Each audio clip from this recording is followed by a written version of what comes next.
Muy buenas tardes a todos y a todas. Mi nombre es Katia Escalante Barbosa, soy la subdirectora interina de la Escuela Judicial.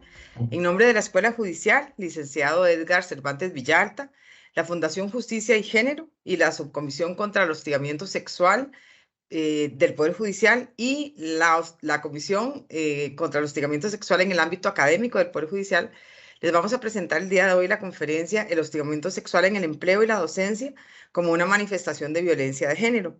Me voy a permitir presentarles a las personas ponentes que nos acompañan el día de hoy.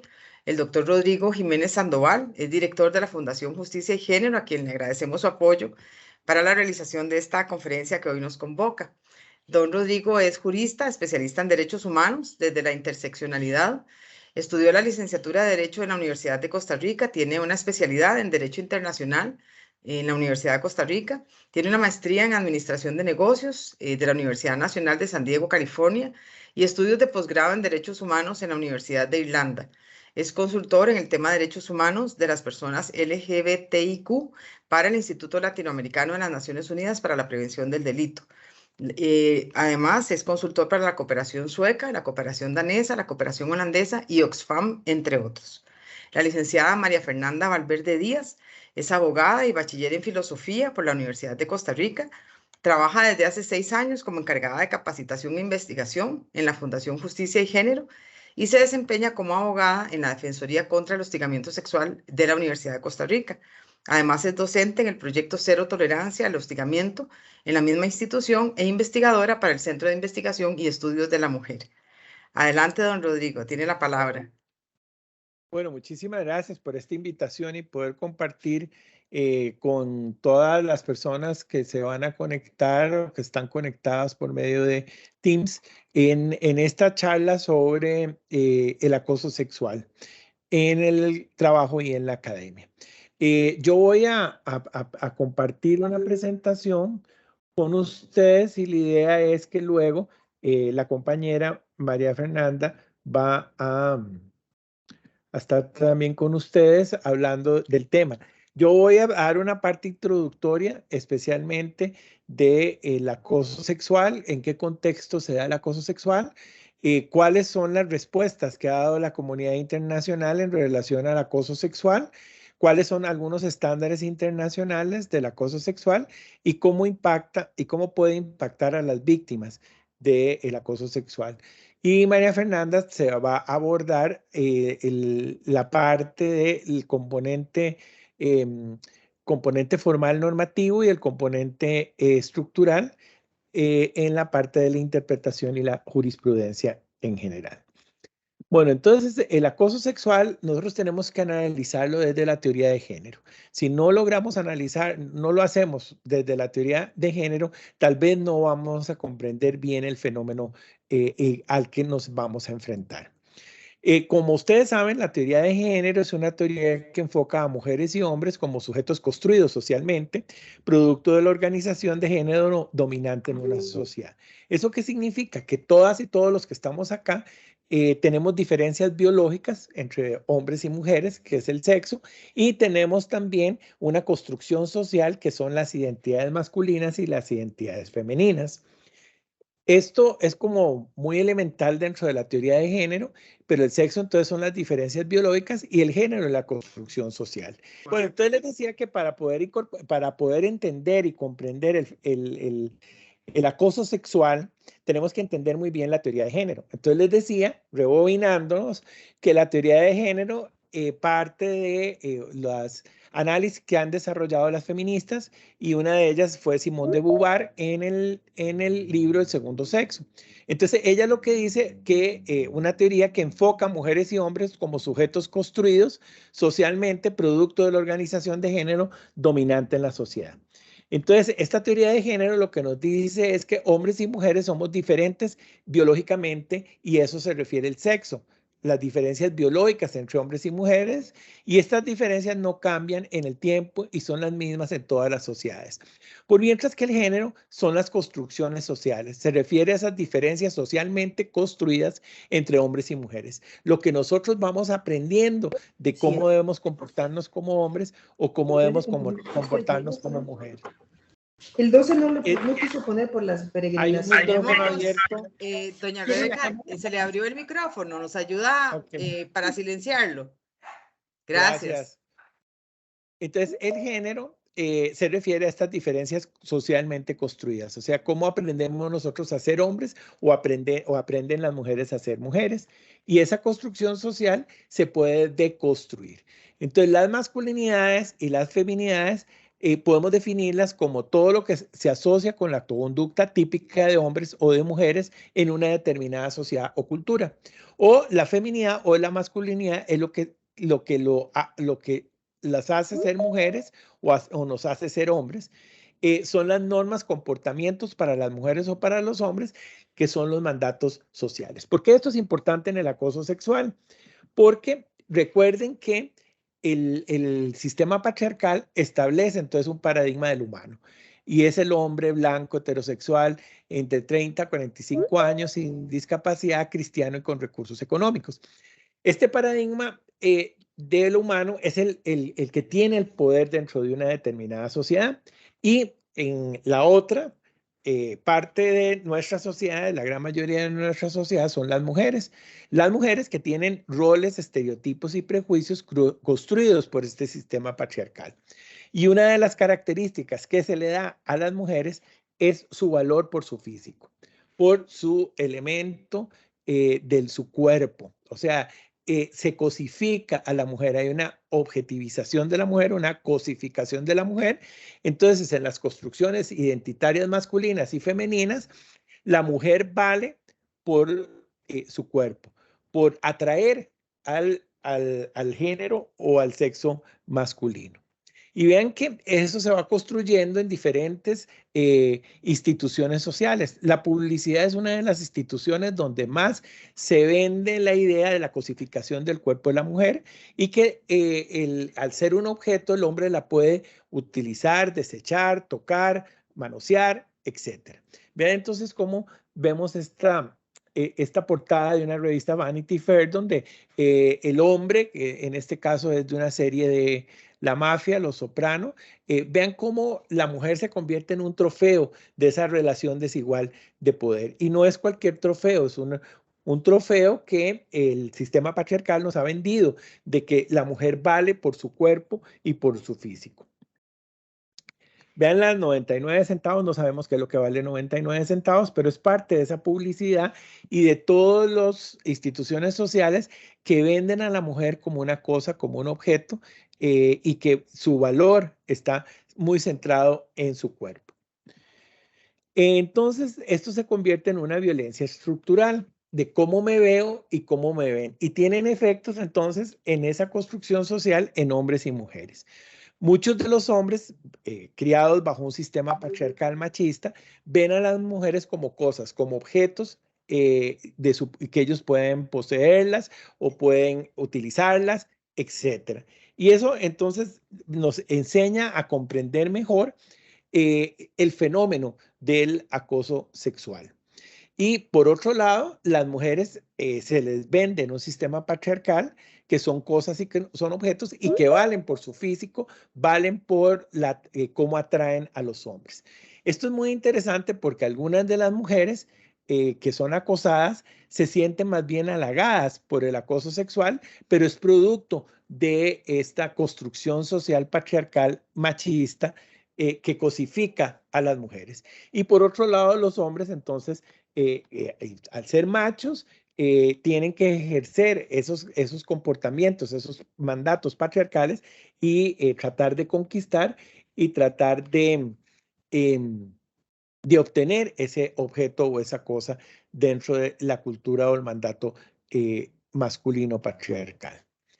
Esto entonces encaja en lo que se llaman los roles y estereotipos y mitos sociales. Son clasificaciones falsas basadas en valoraciones sociales, construidas por las estructuras de poder para mantener el dominio sobre un sector social. Entonces vean que estos roles, estos estereotipos que están ligados o relacionados con la masculinidad y la feminidad y que se manifiestan dentro del acoso sexual, vienen a sostener esa relación desigual de poder entre hombres y mujeres, y establecen entonces los comportamientos que deben de tener los hombres y los comportamientos que deben tener las mujeres. Vean que, por ejemplo, en el acoso sexual callejero, el acoso sexual callejero se da muchísimo por medio del comportamiento de manada de un macho alfa que ejerce ese acoso sexual.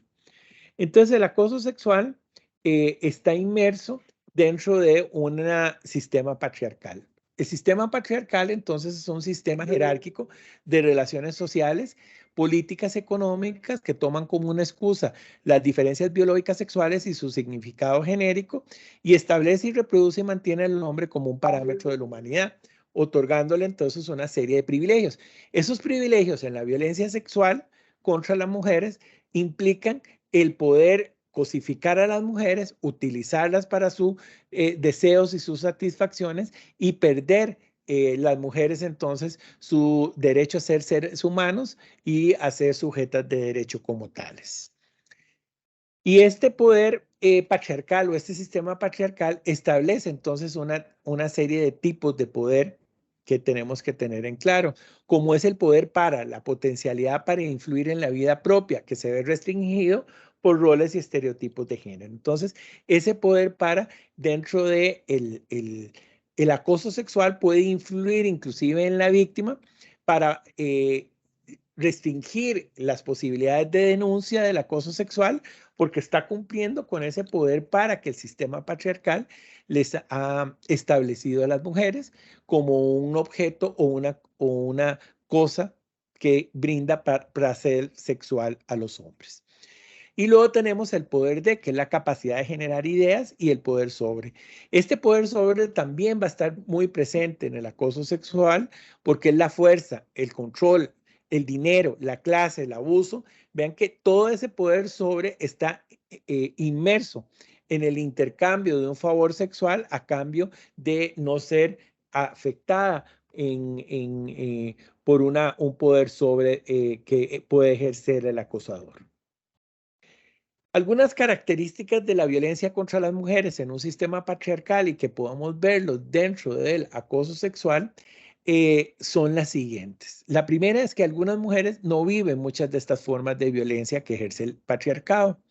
Entonces, ¿esto qué significa? Que muchas de las mujeres no están claras de esa cosificación que el sistema patriarcal hace de sus cuerpos, de ellas mismas. Entonces, no perciben todos los mensajes y esas construcciones sociales que se establecen en los medios de comunicación y se comen el cuento del mismo patriarcado de que si no les echan un piropo, entre comillas, es que no son suficientemente atractivas. Entre más piropos tengan, entonces, confundiendo el piropo con el acoso, pues más valiosas son. Luego, la mayoría de estas formas de violencia son mucho más serias, intensas y más frecuentes de lo que sabemos. Esto también es muy, muy importante en el sentido de que las afectaciones emocionales que pueden sufrir las víctimas de un acoso sexual, tanto en la academia como en el trabajo, pueden generar grandes daños emocionales y laborales para las víctimas de acoso sexual, pero el patriarcado no lo valora como tal y tiene que tomarse en cuenta ese daño emocional que puede ejercerse. Y todas estas formas de violencia benefician al patriarcado. Por supuesto, porque estas formas de violencia entonces refuerzan esa relación desigual de poder que ejercen los hombres sobre las mujeres. Estas formas de violencia incluyen una gama variadísima de actos. Vean qué interesante, cuando hablamos del acoso sexual tiene diferentes modalidades. Hay acoso sexual en la academia, donde se ejerce el docente sobre los alumnos, pero también hay acoso sexual en el trabajo y puede ser un acoso vertical o puede ser un acoso horizontal o puede ser ascendente. Vean las diferentes modalidades en que se presenta el acoso dentro del ámbito laboral, pero también existen acosos de los servicios públicos, cuando un funcionario público le pide favores sexuales a cambio de un trámite en una institución pública, o el acoso sexual callejero. Casi todas estas formas de violencia son unidireccionales. Este también es otro elemento muy importante dentro del acoso, porque a veces se cree que la mujer provocó al hombre a que la acosara sexualmente por su forma de vestir, por su forma de hablar, etc. Detrás de que generalmente de una violencia sexual, el patriarcado trata de culpabilizar y de hacer creernos de que es una forma de violencia bidireccional y en realidad es unidireccional. El sexta característica es que casi todas estas formas de violencia se explican con razones que no toman en cuenta esta unidireccionalidad. Y el séptimo es que el Estado y sus instituciones no toman en serio estas formas de violencia. Vean que a pesar de todas las promulgaciones legislativas y normas jurídicas que tenemos, todavía los índices de acoso sexual, tanto en la academia como en el trabajo, como en los servicios públicos, tienen índices muy elevados. Una octava característica es, generalmente se culpa a la mujer por estas formas de violencia. O sea, hay una culpabilización de la víctima y se mistifica estas formas de violencia. Hay una serie de mitos relacionados con el acoso sexual, hay una serie de mitos relacionados con los piropos, con la conquista masculina, etc.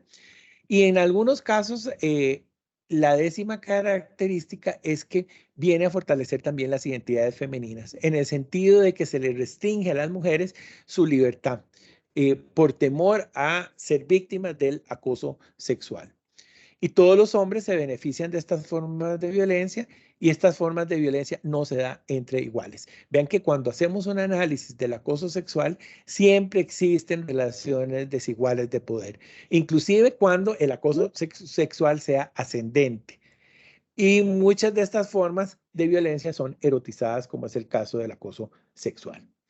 Bueno, ante todas estas circunstancias de la violencia basada en género y de la violencia sexual y del acoso sexual, pues la comunidad internacional ha venido promulgando una serie de derechos humanos como instrumentos para prevenir la discriminación y la violencia contra las mujeres. Y estos derechos humanos entonces buscan eliminar las relaciones desiguales de poder. Vean que generalmente el derecho humano va dirigido a poner límites a los abusos, a la discriminación, a la exclusión, a la violencia que puede surgir de un sistema patriarcal. Y entonces impiden el desarrollo de una vida digna para todos los seres humanos. Y el derecho humano entonces lo que busca es que se dé esa vida digna sin importar la edad, el sexo, la etnia, la raza, la diversidad sexual, la discapacidad, la condición económica, la condición migratoria, entre otros. Ven que este punto es muy importante en el sentido de que el acoso sexual hay que analizarlo también desde la interseccionalidad, que son todas esas categorías que pueden poner una mayor vulnerabilidad a una mujer para ser acosada. Por ejemplo, una mujer joven migrante está en una situación de mayor riesgo para ser acosada que otras mujeres que no tengan una doble o triple condición de discriminación. Los instrumentos fundamentales a nivel de la comunidad internacional para combatir el acoso sexual y que son la base, digamos, jurídica en la argumentación, en cualquier demanda o denuncia, va a ser la Convención para la Eliminación de todas las formas de discriminación contra la mujer, que en el artículo primero define qué es la discriminación contra la mujer.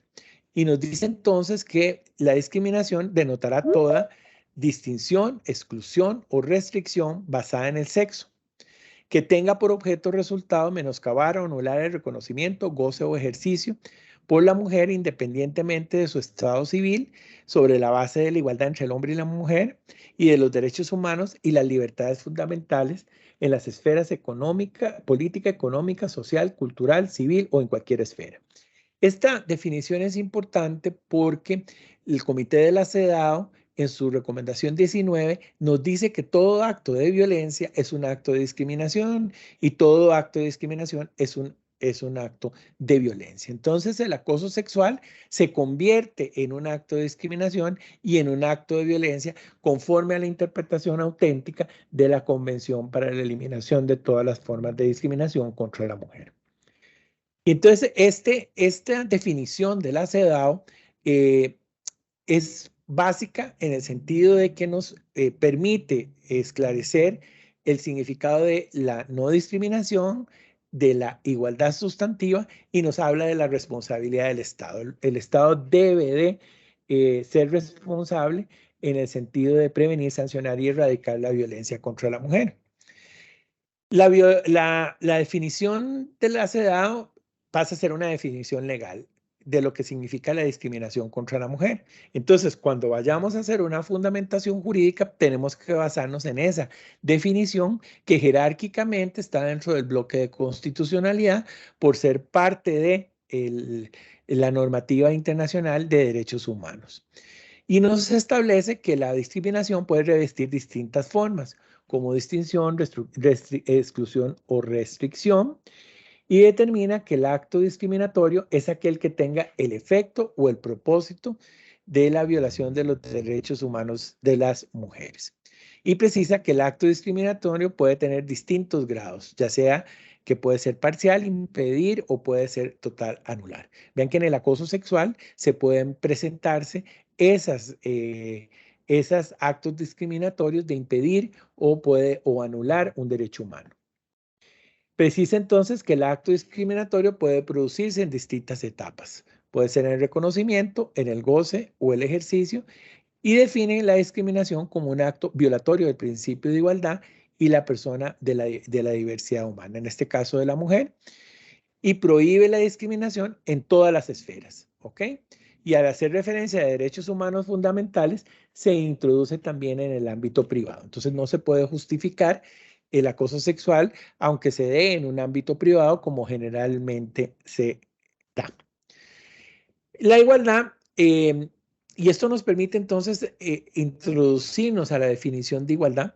Y la igualdad no es una fórmula mecánica, es un principio complejo que ha ido evolucionando a través de la historia de la humanidad, porque partimos primero de una igualdad muy androcéntrica, donde no nos permitía ver las necesidades que tiene la diversidad humana por razones de edad, de condición económica, etcétera.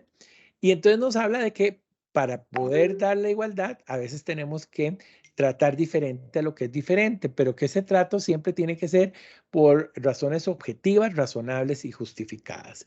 Entonces, esto nos lleva inclusive en el ámbito laboral de que en el caso del acoso sexual tenemos que dar un trato diferenciado a la víctima, estableciéndose entonces el principio pro víctima en el caso del acoso sexual, que vendría a nivelar en el caso de un acoso sexual horizontal el principio pro operario en un caso concreto. Existen entonces distintas formas de hablar de la igualdad. Entonces tenemos la igualdad formal, que es lo que dice el texto, la igualdad de facto, que es lo que dice la realidad. Y esto es muy importante porque, por ejemplo, hay casos donde se habla de que se prohíbe el acoso sexual en determinada empresa, pero el procedimiento nos establece que la denuncia debe hacerse al jefe inmediato de la víctima, y en muchos casos el jefe inmediato de la víctima es el acosador. Entonces tenemos que irnos a la igualdad de facto para poder comprobar que realmente esté funcionando el principio de igualdad.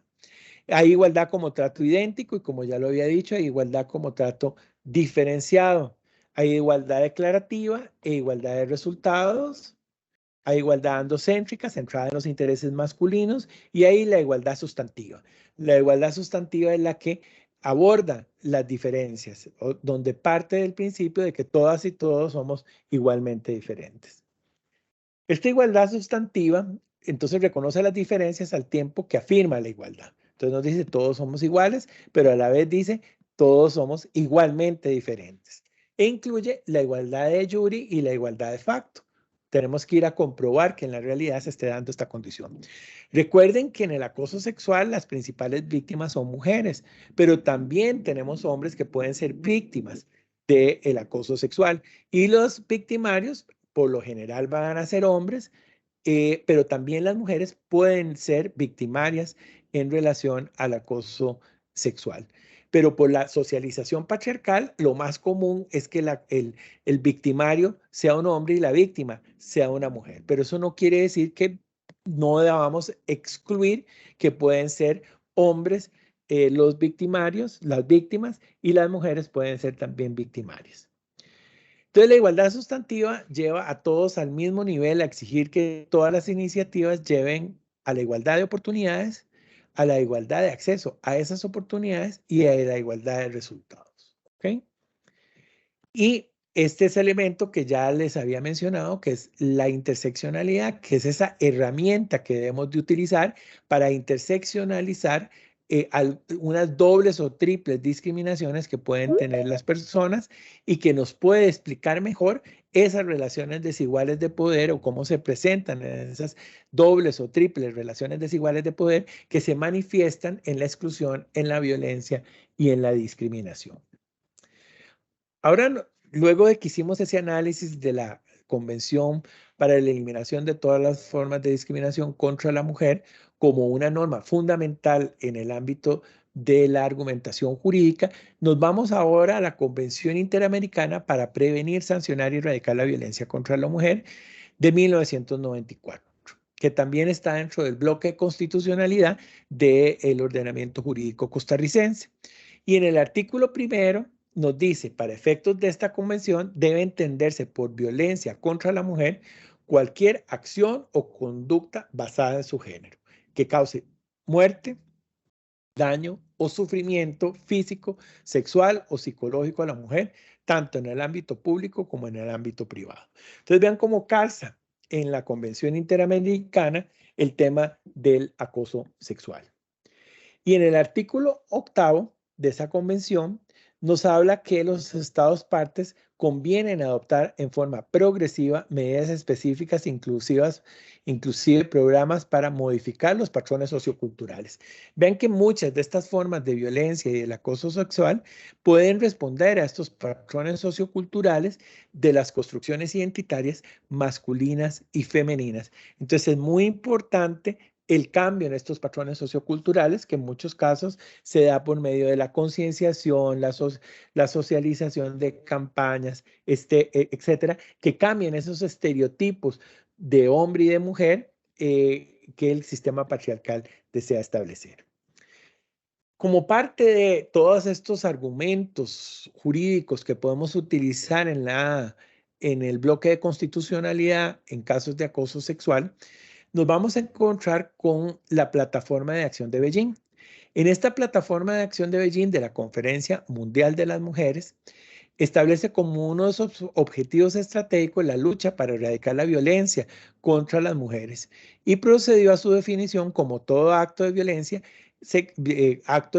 sexista que tiene como resultado posible o real un daño de naturaleza física, sexual o psicológica que incluye las violaciones, los abusos sexuales y el acoso y la intimidación sexual en el trabajo y en otros ámbitos. Vean que aquí ya en Beijing la conferencia nos pone en el foco de una de las manifestaciones de violencia contra las mujeres, el acoso sexual. Y en la Conferencia Internacional de Trabajo, también viene a reconocer el acoso sexual en el lugar de trabajo, deteriora las condiciones de trabajo de los empleados. Esto es muy importante para que también las empresas estén conscientes y los lugares de trabajo que el acoso sexual tiene graves implicaciones en todo el entorno laboral, no solo hacia la víctima y el victimario, sino a toda la producción, el empleo, los compañeros, el ambiente laboral, la cultura laboral, etcétera.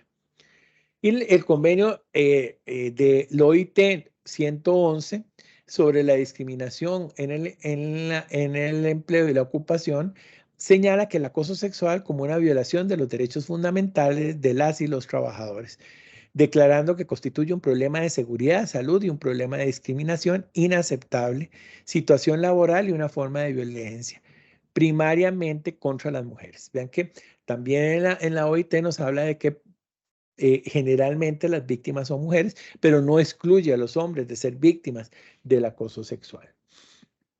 Bueno, vean que entonces tenemos todas estas normas jurídicas que nos van a dar el fundamento jurídico en un caso de acoso sexual. Pero estas normas jurídicas también se ven con un soporte como son los estándares internacionales en relación con la prevención, protección y sanción y erradicación de la violencia contra la mujer. Estos estándares más que todo son lo que se llama derecho suave o soft law, que son que se van construyendo por medio de las denuncias que se presentan a la Corte Interamericana de Derechos Humanos, a la Comisión Interamericana de Derechos Humanos o al mismo Comité de la CEDAW o otros comités de Naciones Unidas o de la OEA. Y vamos a ver entonces algunos de esos estándares, por ejemplo, el control de convencionalidad. El ejercicio de este control de convencionalidad está en varias sentencias de la Corte Interamericana de Derechos Humanos, donde establece la obligación de operadoras y operadores de justicia de ejercer ese control de convencionalidad de oficio en caso de una violencia contra la mujer o de violaciones de derechos humanos en general. Eso implica entonces que el operador o operadora de justicia debe utilizar las normas internacionales por encima de la norma nacional por el control de convencionalidad. Otro parámetro es el deber de adoptar disposiciones de derecho interno. Este va más dirigido a la elaboración de reglamentos o otro tipo de normativa, leyes o reglamentos, etcétera, donde debe armonizarse el derecho interno con los estándares internacionales de derechos humanos que se encuentran en los tratados internacionales. Luego tenemos el deber de los estados de protección y prevención de la violencia, que también es una obligación, un estándar establecido, donde el estado debe garantizar los derechos humanos de las mujeres y la adopción de medios necesarios para el goce efectivo de los derechos humanos de las mujeres. Luego el deber de prevención, que vean que ahí está en el Comité de la CEDAW y en la Corte Interamericana de Derechos Humanos, en el caso González contra México, donde se establece ese deber de prevención que debe tener el Estado en relación a la violencia contra las mujeres y en este caso concreto en caso del acoso sexual. El deber de protección igualmente debe garantizarse. Los derechos de las víctimas de violencia, en este caso de violencia doméstica, deben también implementarse en la práctica para la protección. Y este es el elemento muy importante en el acoso sexual, donde deben establecerse medidas de protección para que la víctima no esté expuesta a otras formas o a la misma violencia reiterada. Luego tenemos el derecho al acceso a la justicia, que ese también es otro estándar, es como un derecho básico y que se considera como uno de los pilares fundamentales de las democracias, el contar con ese derecho del acceso a la justicia y el debido proceso. Otro de los estándares es el principio de la debida diligencia, el actuar en forma eficiente y eficaz por parte del sistema de administración de justicia en casos de violencia contra las mujeres, como es el caso del enfoque transversal del enfoque de género, que en el caso de Belis Franco versus Guatemala, de la Corte Interamericana de Derechos Humanos, también establece la importancia que el análisis de los hechos se realicen desde el enfoque de género, desde esa construcción social del género masculino y el género femenino como tal. Y por último, el impacto del negativo de los estereotipos y prejuicios de género en el acceso a la justicia. Este elemento también es importante en el caso, por ejemplo, caso González y otras versus México, que es el famoso caso de Campo Algodonero, donde se establece que también en el ámbito de la administración de justicia se encuentran una serie de prejuicios de género que pueden sesgar las decisiones judiciales en contra de la violencia contra la mujer. Bueno, como les estaba indicando doña Katia hace un rato, yo trabajo en la Fundación Justicia y Género ya desde hace 7 años y también soy ahora, hace unos 3 años, abogada en la Defensoría contra Hostigamiento Sexual de la Universidad de Costa Rica. El trabajo de nosotras en la Defensoría es justamente apoyo directo a las personas denunciantes de hostigamiento sexual, tanto en la parte legal como en la parte psicológica.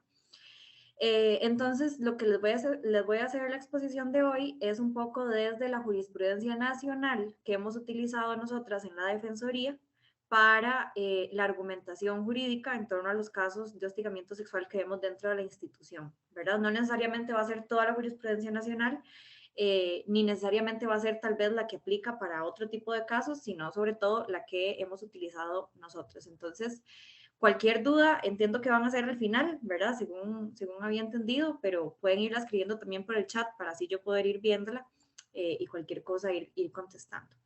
Entonces, este es el índice de lo que iríamos viendo en este ratito. Primero sobre el concepto, tanto como aparece en la ley, como también lo que ha dicho la jurisprudencia nacional al respecto.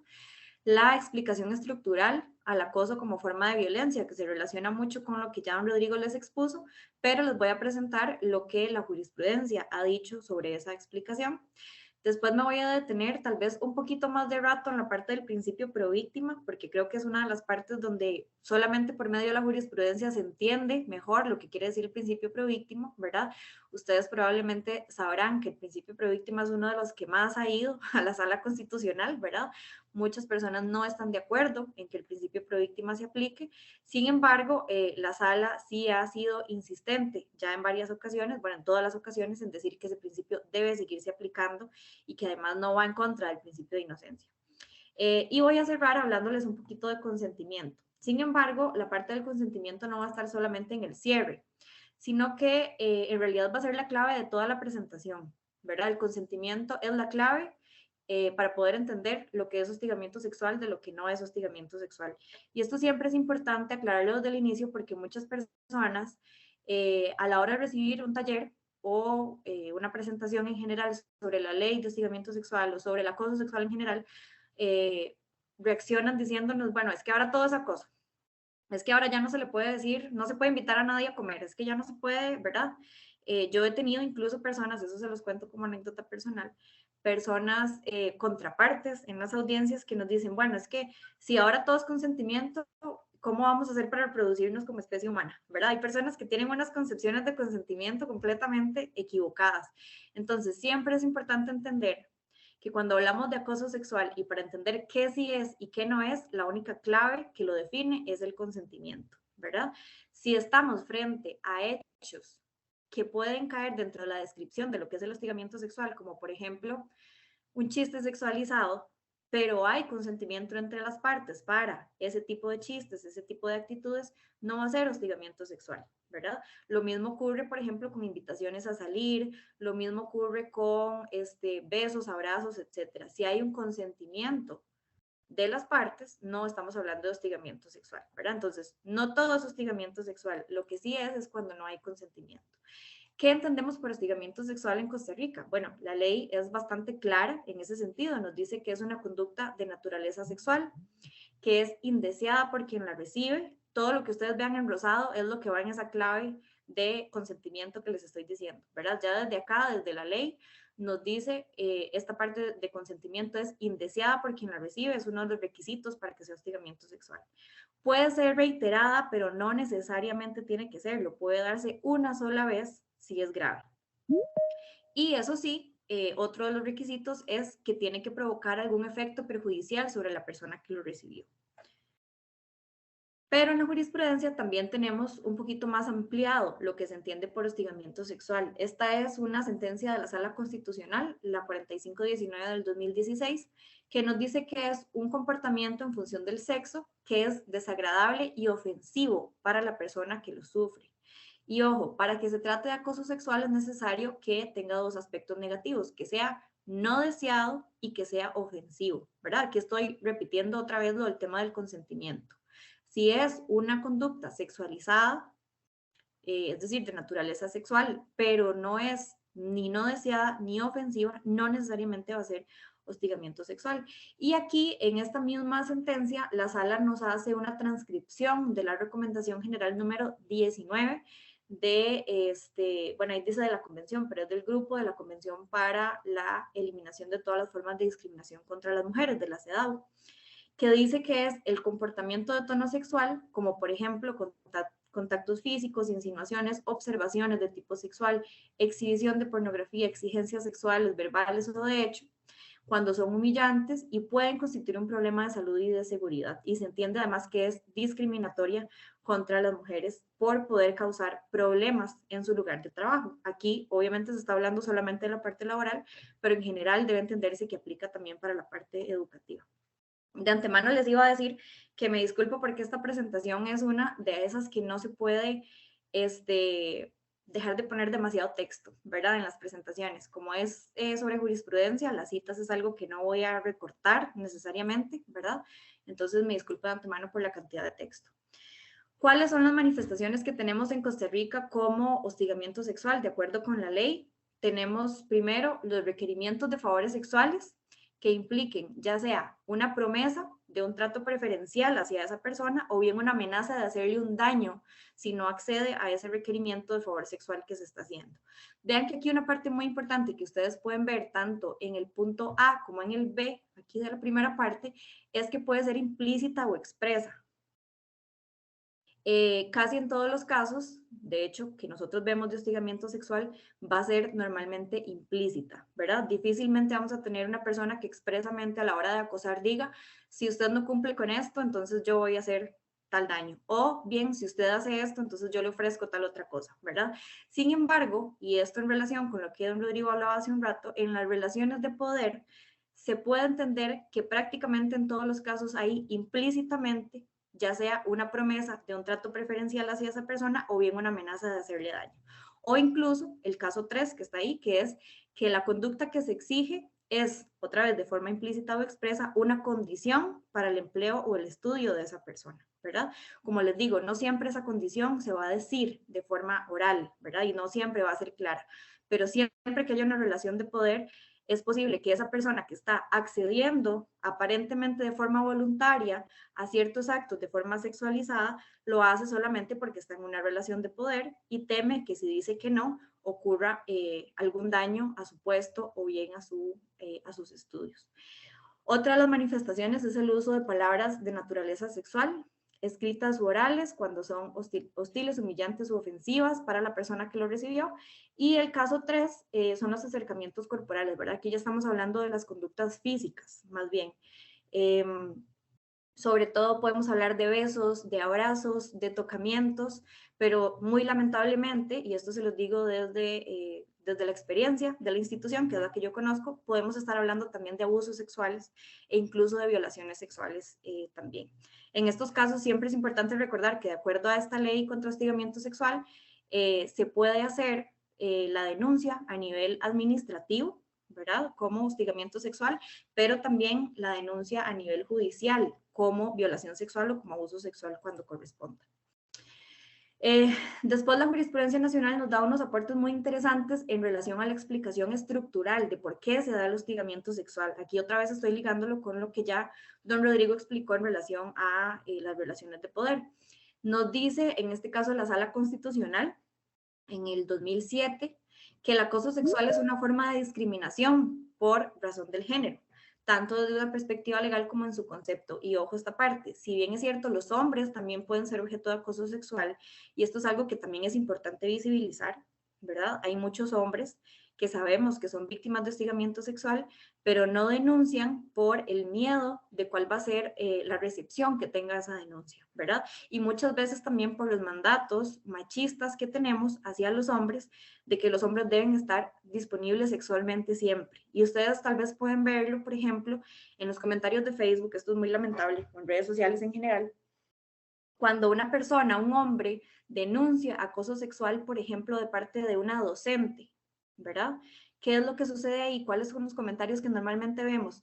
Ojalá si hubieran sido las profesoras en mi colegio, ojalá si hubieran sido en mi tiempo, ¿verdad? Qué tonto, ¿por qué no aprovechó? Etcétera, ¿verdad? Ese tipo de comentarios lo que hacen es minimizar el acoso sexual que viven los hombres y hacer que en muchos casos también tengan miedo de acceder a los diferentes medios de acceso a la justicia y de denuncia para poder evitar este tipo de problemas. Sin embargo, efectivamente, mayoritariamente somos las mujeres las que recibimos este tipo de violencia.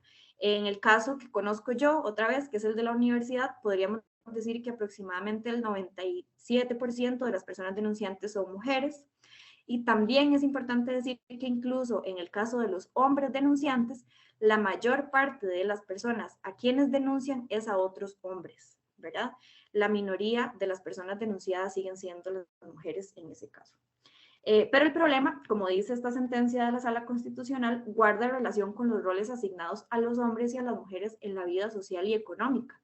Y otra vez, tiene que ver con cómo nos han criado los hombres y cómo han criado a las mujeres también. Por ejemplo, comentarios que parecen tan sencillos que recibimos desde la infancia y lo que hacen es perpetuar este tipo de violencia. Cuando, por ejemplo, a las chicas en el kinder las está molestando un compañerito, ¿y qué es lo que les decimos? Ah, si le pegas porque le gusta, ¿verdad? Si este chiquito le anda pegando y pellizcando es porque está enamorado de usted. Ese tipo de comentarios hacen que desde niñas las mujeres, ¿verdad?, normalicemos que la violencia está relacionada con el amor y con lo romántico, ¿verdad? Y se nos enseña de alguna u otra manera entonces a no defendernos de ese tipo de acercamientos. Pero también cuando se le pregunta a los chicos pequeños cuántas novias tiene, ¿verdad? O cuando escuchamos frases como los hombres llegan hasta donde la mujer lo permita, o que si una mujer dice que no es porque quiere que le insistan, es porque se hace la rogada, etcétera, etcétera, ¿verdad? Todo ese tipo de roles que se nos han asignado como mujeres y todo ese tipo de roles que se le han asignado a los hombres hacen que el hostigamiento sexual no solo se perpetúe, sino que además se naturalice y se vea como algo tolerado por la sociedad. Y que cuando nosotras decimos que es hostigamiento sexual o que nos sentimos violentadas de cualquier manera, se nos tache de exageradas, ¿verdad? O de delicadas, por ejemplo. Otra parte importante de la jurisprudencia que podemos encontrar está del 2005, y es bastante interesante porque yo creo que es muy clara, ¿verdad? Dice, se considera el acoso sexual no como una expresión del deseo sexual, sino como una demostración de poder, una reafirmación del poder expresada de una manera psíquica que tiene como último objeto recordar a la mujer que su lugar en la sociedad es el de ser un objeto sexual, ¿verdad? ¿Qué es lo que quiere decir esto en otras palabras? Que la persona que hostiga a otra sexualmente no está buscando mantener relaciones sexuales consentidas con esa persona. Lo que está buscando es decir, yo hago esto porque yo puedo hacerlo, porque yo tengo el poder sobre usted para hacerlo, ¿verdad? Y como dice también más abajo, que creo que esto voy a decirlo así coloquialmente, es un poquito concho de expresarlo así, pero es parte de la realidad. Más abajo dice, las estadísticas demuestran que normalmente no son las mujeres más atractivas las que sufren acoso, sino las más vulnerables, en razón de la edad, el estado civil, la raza o la capacidad física. Y esto es efectivamente así, ¿verdad? Muchas veces nos dicen, bueno, es que eso depende también, le pasa mucho seguramente a las mujeres que se visten muy escotadas o con enagua muy corta, ¿verdad? Cuando yo voy a dar estos talleres a la universidad, yo siempre digo, si eso fuera cierto, ¿verdad? Si eso hubiéramos visto en nuestra experiencia, que las chicas que se visten con minifaldas son las que son acosadas, estos talleres serían cortísimos. Sería solamente venir a decir, no se vistan así. Y listo, se acabó el problema, ¿verdad? Pero la realidad es que eso no tiene nada que ver, ni la forma en la que la persona se viste, ni la forma en que la persona es muy amigable con todo el mundo, o si la persona es muy extrovertida o si es muy tímida, nada de eso tiene que ver. Lo que sí tiene que ver casi siempre es que la persona acosada suele estar en una posición de vulnerabilidad frente a la persona que la acosa. Y en relación con esto, retomo otra vez lo de las relaciones de poder. Normalmente vamos a tener que los casos de personas acosadas van a estar en una relación de poder formal frente a la persona acosadora. Por ejemplo, otra vez dentro del caso que conozco yo de la universidad, va a ser su docente o su jefatura. Y aquí hay un ejemplo que a mí siempre me ha parecido que demuestra muy claramente cómo es que funciona este asunto de las cuotas de poder, porque en la Universidad de Costa Rica hicimos una investigación, ya está un poquito, bueno, bastante desactualizada, tiene como 10 años, de cuáles eran las personas más denunciadas por hostigamiento sexual en la universidad. Y en ese caso lo que arrojó esta investigación es que en primer lugar se tenía a las personas docentes que habían sido denunciadas por parte de sus estudiantes. Esto tiene una explicación clara en la relación de poder. Pero en segundo lugar, y esto me parece importantísimo, estaban las personas que eran estudiantes asistentes de curso, ¿verdad? Los asistentes de curso son estas personas que los docentes en ese momento, ya no funciona así, pero en ese momento elegían como sus asistentes, tenían una remuneración por ser asistentes y en algunos casos tenían tareas que tenían que ver con las notas del resto de sus compañeros. Por ejemplo, recolección de trabajos, revisión de exámenes, por ejemplo, llevar la bitácora de las notas de cada persona, por ejemplo, pasar los trabajos, pasar las respuestas, tenían acceso a las respuestas de los exámenes en algunos casos, etc.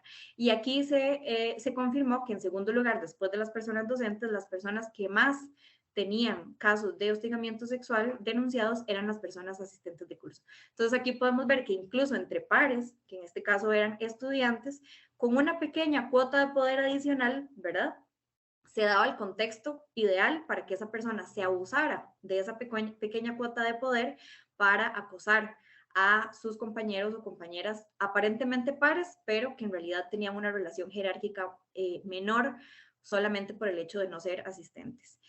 Y aquí también es importante rescatar que no solamente estamos hablando de las relaciones de poder formales, también podemos hablar de las relaciones entre pares, donde no hay ninguna aparente relación jerárquica, pero hay una vulnerabilidad de una de las partes. ¿Cuál se ha entendido como, o cuáles han sido algunas de las características que pueden entenderse como vulnerabilidades? Bueno, el simple hecho de ser mujer todavía a estas alturas sigue siendo una forma de vulnerabilidad para ser víctima de acoso sexual, pero también la edad. En el caso de la Universidad de Costa Rica, por ejemplo, tenemos personas estudiantes que son menores de edad, pero también tenemos personas usuarias de otro tipo de servicios que también son menores de edad y se entiende que hay una vulnerabilidad adicional para ser víctima de acoso, pero también en cualquier caso se puede hablar del tiempo de estar en la empresa, las personas que tienen más tiempo o bien una persona que tenga discapacidad puede también tener una vulnerabilidad adicional para llegar a ser víctima de hostigamiento sexual e incluso algo que parece tan difuso como una persona que tenga conexiones con personas que tengan cargos de poder, ¿verdad? Donde parece que hay un par de compañeros o un par de compañeras que tienen exactamente la misma condición, igualdad de condiciones en el trabajo, pero una de las dos tiene mejores conexiones con ciertos cargos de poder, eso hace que tenga otra vez una cuota adicional de poder y haga que la otra persona de alguna manera quede en una situación de vulnerabilidad. ¿Y por qué es importante esta parte de las relaciones de poder? Porque una persona que es hostigadora sexual elige a su víctima, ¿verdad? Esto es importante recordarlo en relación con que la persona hostigadora no es una persona enferma, ¿verdad? Esto siempre lo remarco mucho porque encontramos también comentarios de redes sociales, incluso en este tipo de talleres a veces también, es que las personas hostigadoras son unas enfermas, es que están locos, es que, ¿verdad? Y eso lamentablemente lo que hace es solamente justificar a esa persona.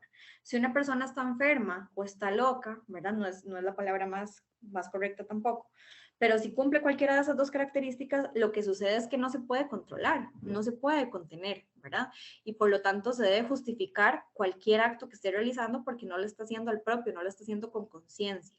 El caso de la persona hostigadora no es así. La persona hostigadora sabe lo que hace, sabe que es incorrecto lo que hace, lo hace como una demostración de poder y además normalmente no, siempre elige a su víctima de forma que sepa que esa persona no va a poder o va a tener más dificultad y más obstáculos para denunciar. Por ejemplo, por ser una persona con una alta vulnerabilidad, ¿verdad? Otra razón por la que se nota que una persona puede controlar la forma en la que se comporta, ¿verdad? Pero aún así decide hostigar, es porque normalmente los actos de hostigamiento sexual se dan en la clandestinidad, ¿verdad? Es muy difícil, aunque sí sabemos que ocurren, que una persona hostigue sexualmente en público, donde está todo el mundo, ¿verdad? Normalmente la persona hostigadora se vale de la clandestinidad, donde no hay fotografías, donde no hay registro de videos, donde no hay testigos de lo que está pasando para hostigar.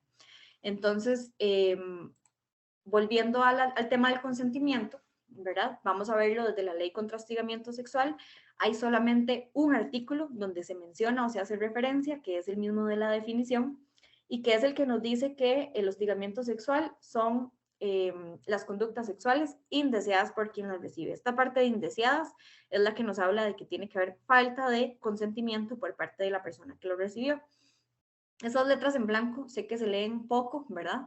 Pero lo que nos dice es que en la ley y en la jurisprudencia no hay un requisito de voluntad o de intención desde el sujeto activo de la conducta. Es decir, no es necesario comprobar o probar que la persona que hostiga tenía la intención de hostigar o de dañar a esa persona con esa conducta. Basta que sea una conducta sexualizada y que la persona que la recibió no la deseara. En otras palabras, quien determina si es o no es deseado, si había o no había consentimiento, es solamente la persona que recibe esa conducta. No importa cuál fuera la intención de la persona denunciada por hostigamiento. ¿Por qué lo estoy enfatizando tanto? Porque muchas veces escuchamos, sobre todo en los casos de acoso callejero, que no es necesariamente lo mismo que esto, pero que puede hacerse la extrapolación. Una chica que va caminando por la calle recibe un piropo, ¿verdad? Y cuando reclama por qué me está diciendo ese piropo, la persona que le contesta, se lo dije con buena intención, para que se sintiera bien, para que tuviera un día muy bonito, para que tuviera mejor autoestima, ¿verdad? No importa, no importa si supuestamente la intención de esa persona con emitir ese comentario sexualizado o con realizar ese acto sexualizado era una buena intención.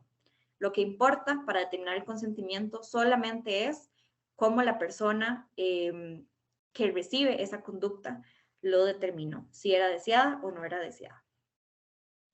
Siguiendo con el tema del consentimiento, pero ahora en la parte de la jurisprudencia nacional, hay uno muy interesante, esta es de sala tercera, que nos habla sobre la autodeterminación sexual, que es uno de los bienes jurídicos que se protege en el acoso sexual. Nos dice que el bien jurídico de la autodeterminación sexual protege la esfera de la decisión frente a las a las relaciones sexuales, de tal manera que las mismas se produzcan por una decisión libre del participante. Es decir, se reconoce que la persona debe tener el derecho a decidir sobre sus contactos sexuales, con quién, cómo, cuántas veces y en qué forma tener esos encuentros íntimos, y solo ella y con quien desee hacerlo tiene la libertad de elegir, ¿verdad? El acoso sexual lo que hace es coartar esa autodeterminación sexual, porque entonces invade a la otra persona de forma que no tenga la posibilidad de decidir libremente cómo, cuándo y con quién realizar cierto tipo de actos sexuales o recibir cierto tipo de actos sexuales también. Otra sentencia que esta yo creo que debe ser una de mis favoritas en relación con consentimiento es de la sala tercera, la 994 del 2005, y esta sí se las voy a leer casi entera porque creo que es una de las más importantes a tener en cuenta en este ámbito, que nos dice: superadas están aquellas añejas concepciones que para aceptar que una mujer hubiera sido víctima de ultraje sexual, para estimar que no hubo consentimiento de su parte, se le exigían conductas heroicas y hasta inverosímiles, que si no estaban presentes implicaban consentimiento de su parte, trasladando a la víctima la obligación de explicar lo sucedido. Concepciones que tenían todo un trasfondo sociocultural que partía de una superioridad o poder de disposición del varón respecto del deseo de libertad sexual femenina. Se olvida desde estas concepciones el poder intimidatorio, el terror que la fuerza física, el uso de armas o la sola situación de soledad y abuso son capaces de generar en una persona, ojo, hombre o mujer, ¿verdad? ¿Qué es lo que nos está explicando esta sentencia?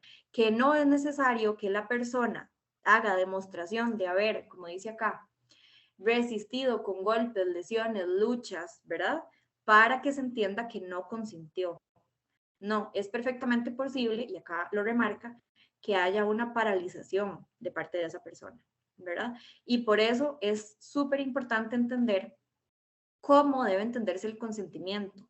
El consentimiento no es solamente la ausencia del no, porque perfectamente una persona puede estar paralizada, puede estar drogada o puede estar dormida y no decir que no. Y eso no significa en ninguno de los casos que esté diciendo que sí.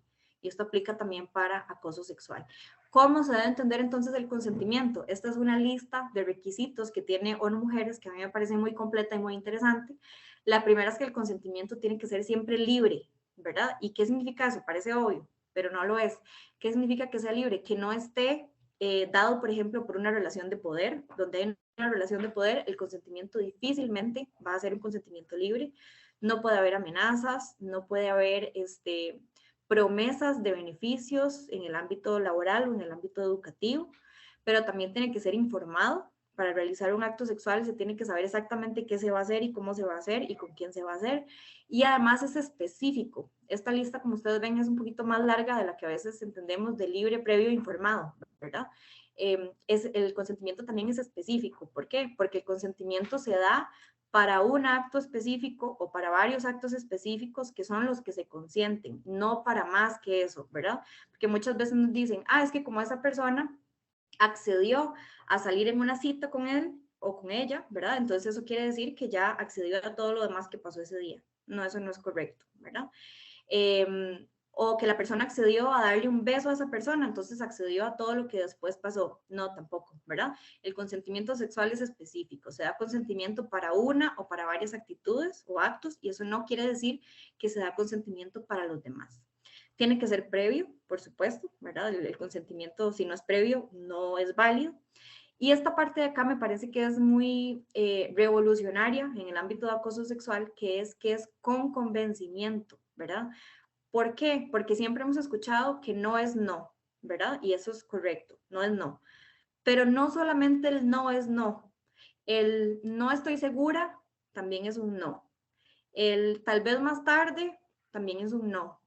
El tal vez ahorita no también es un no, ¿verdad? Si no tenemos un sí determinante y participativo durante el acto sexual, no es un consentimiento tampoco.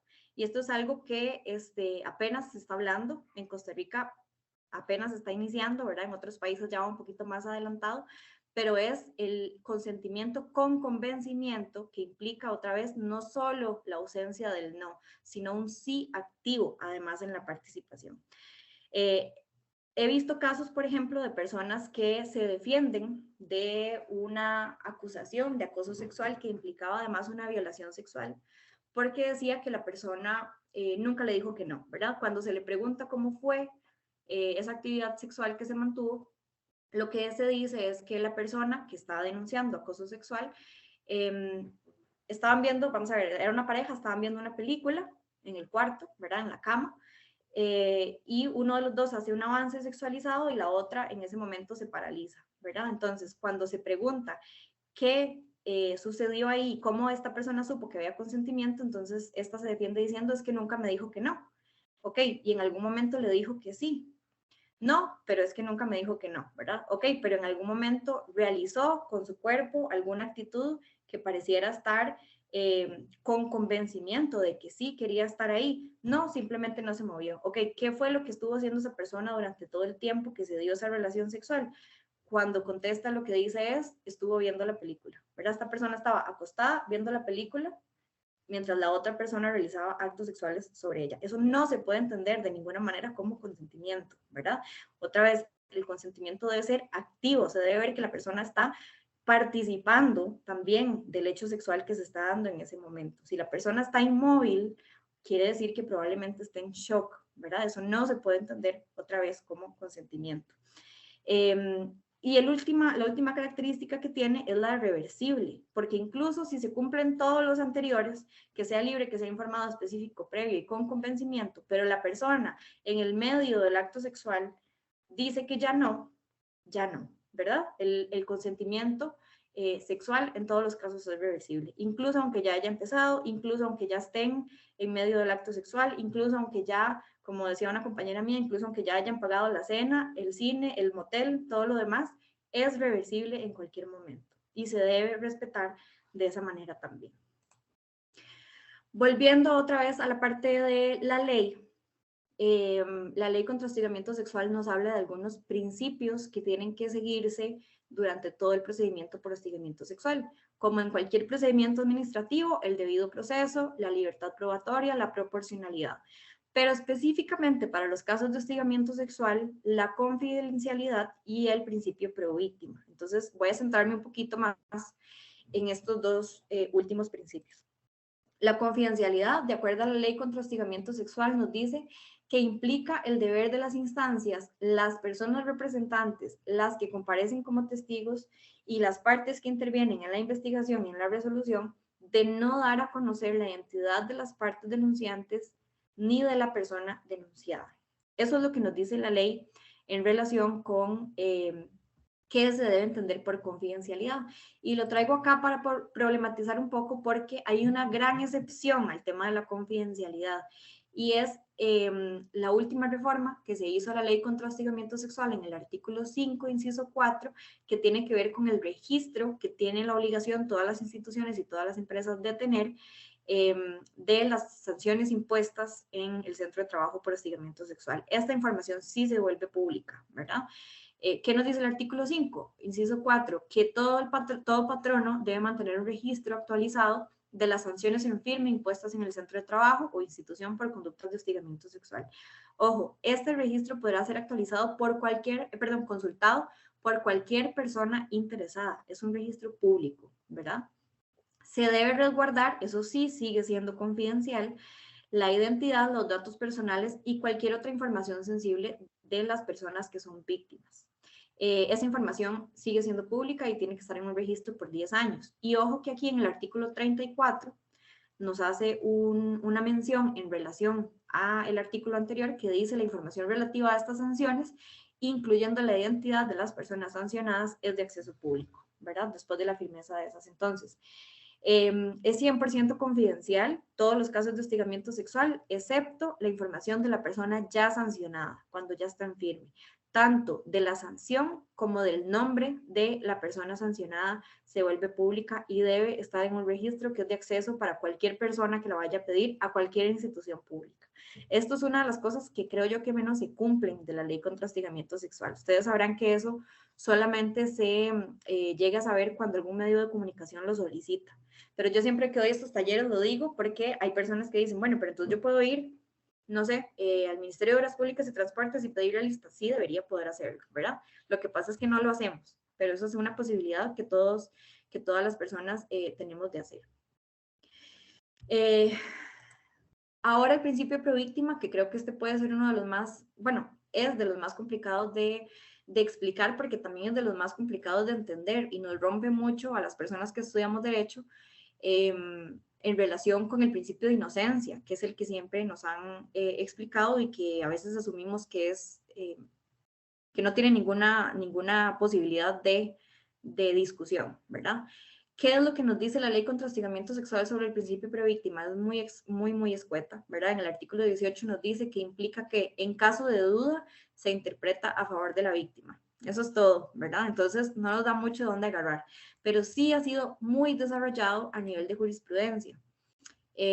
Por ejemplo, la Sala Segunda, desde el 2006, nos ha dicho que es una presunción iuris tantum. ¿Qué es lo que quiere decir? Que es una presunción que está ahí a menos que se desacredite con prueba lo contrario, ¿verdad? Entonces, nos dice, en los despidos por hostigamiento sexual en el trabajo se otorga plena credibilidad al dicho de la víctima, por lo que es el supuesto acosador quien está llamado a desacreditar la respectiva denuncia. ¿Qué no quiere decir el principio prevíctima? Siempre lo explico así porque me parece que es más sencillo incluso. ¿Qué no quiere decir el principio prevíctima? Que solo con que la persona llegue a denunciar ya se puede sancionar. No es eso, ¿verdad? No es tan sencillo. Desde la Defensoría yo diría, ojalá fuera tan sencillo, no lo es. Lo que sí nos dice el principio prevíctima es que en estos casos, y justamente por lo que les conté antes, de que la gran mayoría de las personas acosadoras se valen de la clandestinidad, y por lo tanto no hay registro de pruebas directas como testigos o como grabaciones de lo que pasó, que se tuvo que hacer el principio prevíctima. Y lo que nos dice sí es que en estos casos la declaración de la víctima a veces es la única prueba directa que tenemos. Entonces, tenemos que apoyarnos en pruebas indiciarias, como lo dice la palabra, ¿verdad? Nos dan indicios de que esa persona está diciendo o no la verdad.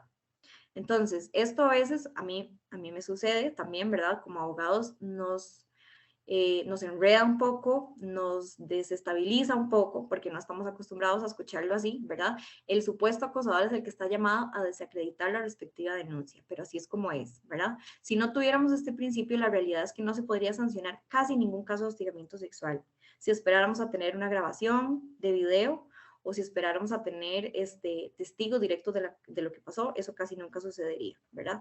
A veces tenemos personas denunciantes que, por ejemplo, nos dicen, bueno, es obvio que el profesor, por ejemplo, nunca lo va a hacer en frente de toda la clase, pero si en algún momento me hostiga, yo puedo a escondidas esconder el teléfono en el bolso y ponerlo a grabar, y no, sabemos que eso no se puede utilizar tampoco como prueba, ¿verdad? Entonces, si no tuviéramos el principio pro-víctima, con las pruebas indiciarias, no podríamos sancionar casi ningún caso de hostigamiento sexual. Pero la sala segunda también, bueno, y también la sala constitucional, pero aquí la que puse es de la sala segunda, nos ha dicho que el principio pro-víctima no es contrario al principio de inocencia. Les leo esta siguiente cita. Respecto a la credibilidad de las declaraciones de la presunta víctima, la sala expresó: ante la ausencia de más pruebas directas, porque como les dije antes, habrá algunos casos en donde sí hay prueba directa, no son la mayoría, pero algunas personas sí tienen testigos, por ejemplo, de lo que pasó, testigos directos, etcétera. El juez valorará esa declaración y solo si le merece credibilidad, por razones que debe indicar en cada caso concreto, tendrá por probada la culpabilidad del hostigador. Otra vez, mediante pruebas indiciarias, ¿verdad? Esa declaración de la persona denunciante o de la persona víctima se tiene que tomar a la luz de otras pruebas indiciarias, no basta ella como sí sola. ¿Cuáles son algunas de las pruebas indiciarias? Otra vez les doy los ejemplos de las que usamos nosotras desde la universidad. Nosotras usamos, por ejemplo, los informes de acompañamiento psicológico de las compañeras psicólogas de la Defensoría. Me imagino que acá habrá varias personas que tengan, o sea, que sean psicólogas y entiendan más de esto. Yo no lo soy, pero he aprendido algo de mis compañeras.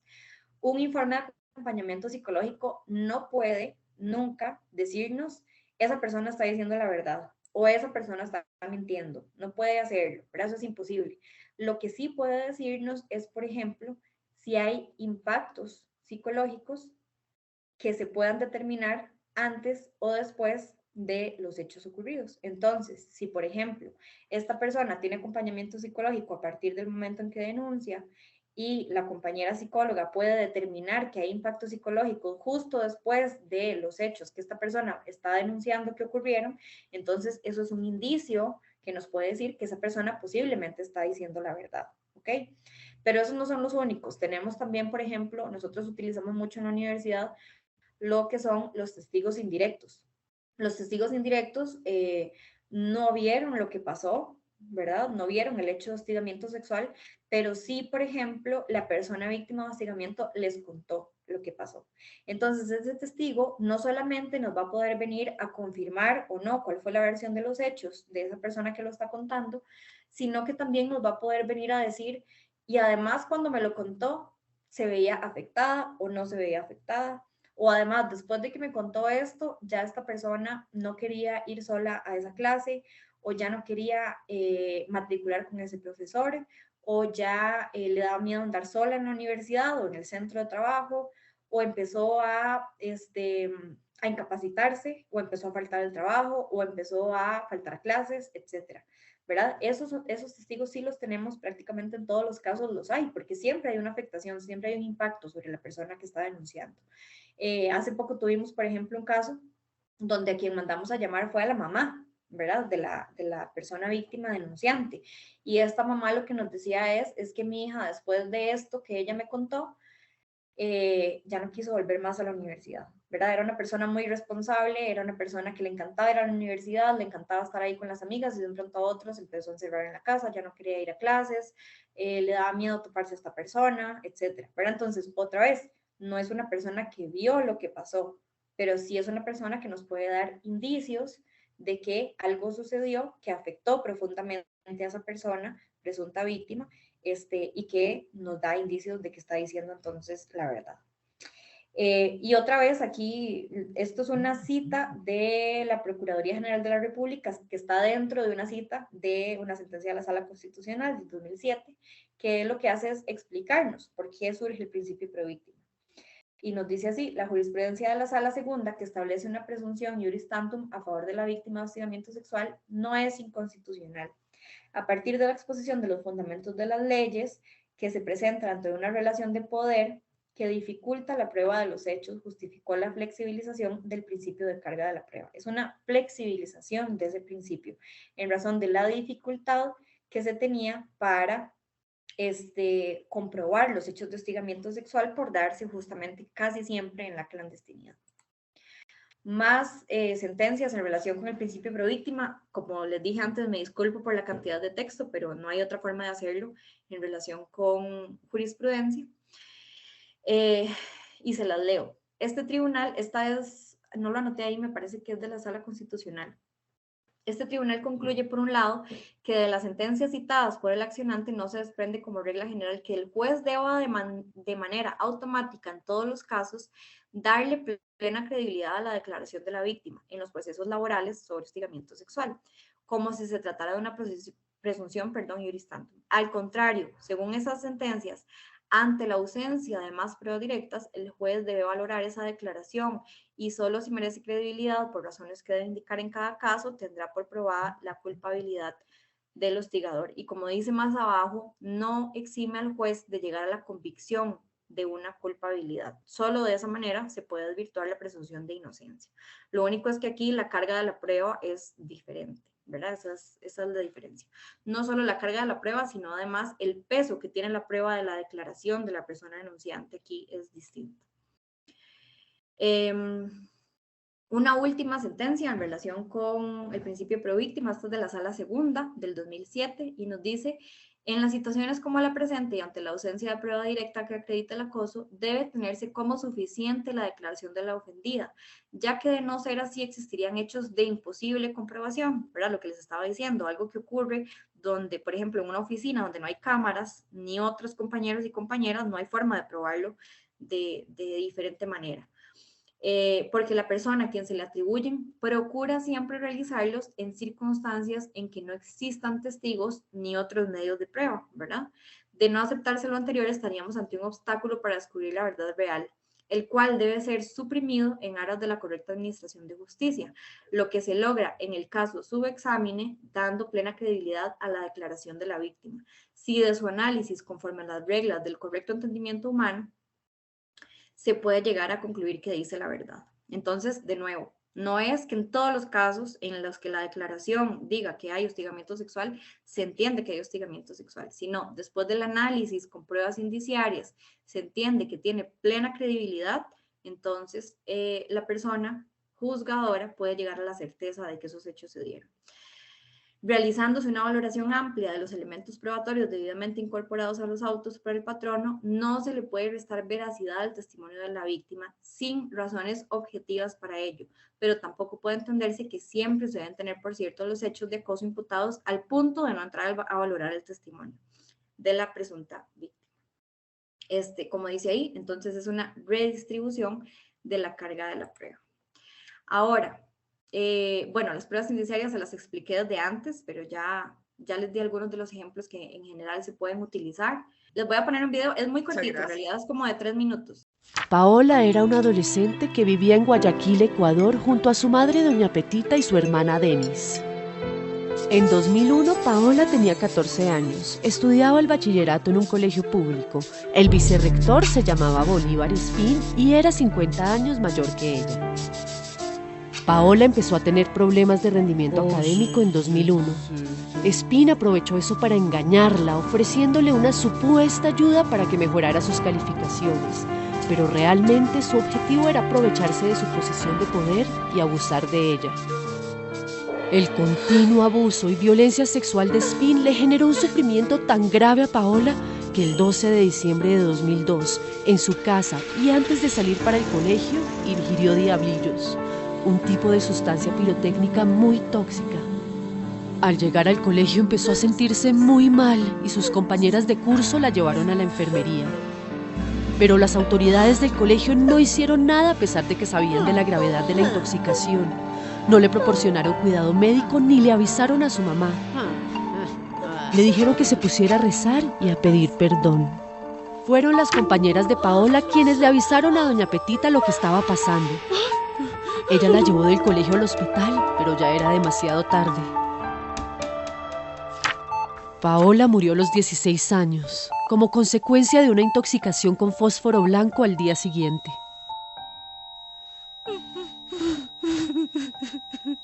Solo hasta entonces, doña Petita se enteró de que el causante real de la muerte de Paola era el vicerrector que la acosó y la violó durante 2 años. Doña Petita intentó buscar justicia en Ecuador, pero todo quedó en la impunidad. Cegados por estereotipos de género, el sistema de justicia, los medios y la comunidad educativa culparon a Paola por haber supuestamente seducido a Espín. Doña Petita siguió luchando y 18 años después logró que la Corte Interamericana de Derechos Humanos condenara a Ecuador por no haber protegido a Paola de la violencia sexual que sufrió por parte de un agente estatal. La Corte ordenó restablecer el buen nombre de Paola y reconoció que como a ella no se le garantizó el derecho a la educación sexual y reproductiva, no tuvo herramientas suficientes para comprender y denunciar el abuso del que fue víctima. Para que nadie repita la historia de Paola, la Corte estableció que todos los estados en América Latina y el Caribe deben garantizar educación sexual y reproductiva adecuada a niños, niñas y adolescentes y establecer políticas para eliminar los estereotipos de género. En diciembre de 2020, Ecuador reconoció su responsabilidad, le otorgó el título póstumo de bachiller a Paola y declaró el 14 de agosto como el Día Oficial de la Lucha contra la Violencia Sexual en las Aulas.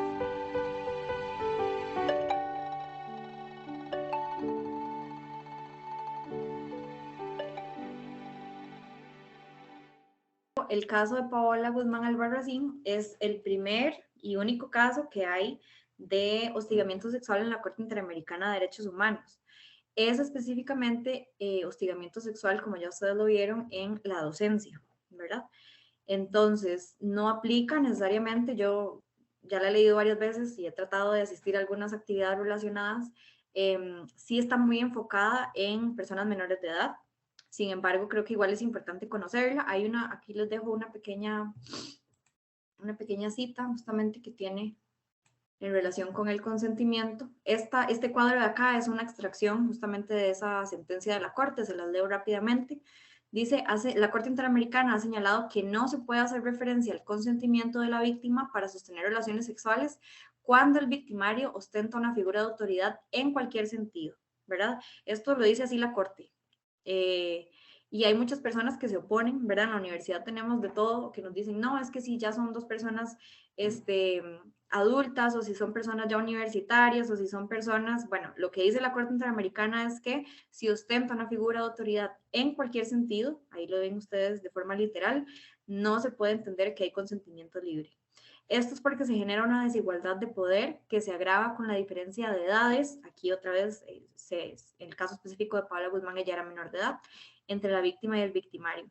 Si bien lo que puede parecer consentimiento por parte de la víctima puede establecerse como no válido, precisamente por las desigualdades de poder en la relación que se materializan en un sometimiento por parte de la víctima.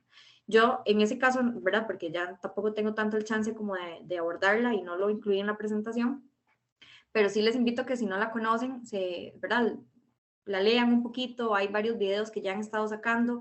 Hay incluso un grupo que se hizo recientemente en Ecuador para exigir el cumplimiento, ¿verdad? Y seguimiento de las recomendaciones y las reparaciones que se dieron en este caso. Y creo que en el caso de Costa Rica podemos aprender mucho también de lo que indicó la Corte en ese caso.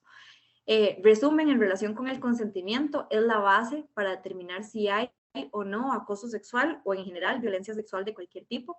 Lo excluyen el uso de la fuerza o la amenaza de usarla, la coacción o el temor a la violencia o a las consecuencias que se puedan tener, la intimidación, la detención o la privación de libertad. Esto es algo que está en otras sentencias de la Corte Interamericana, que nos dice que cuando una persona está privada de la libertad, no se puede entender que hay consentimiento. Esto lo decía en el caso específico de mujeres privadas de la libertad, me parece que en Perú, que habían sido violadas por guardas de seguridad de la cárcel en la que estaban y que decían que había sido voluntario, ¿verdad? En estos casos la Corte dice que no se puede entender tampoco que hay consentimiento cuando una persona está privada de su libertad, cuando hay opresión psicológica, cuando hay abuso de poder o cuando hay incapacidad para entender o detener, falta ahí, la violencia sexual.